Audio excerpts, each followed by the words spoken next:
Kisukari huanza hapa, upinzani wa insulin. Watu wengi husubiri mpaka aambiwe ana kisukari, lakini kabla ya hapo mwili huanza kuonyesha ishara mapema kabisa.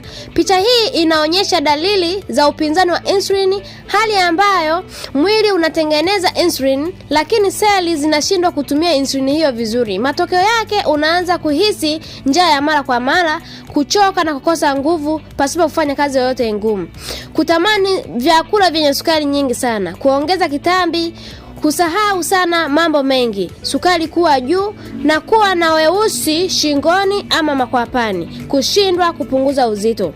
Hii ni ishara kwamba sukari haifiki vizuri ndani ya seli za mwili na huanza kujikusanya kwenye damu. Usisubiri mpaka kisukari kikamilike.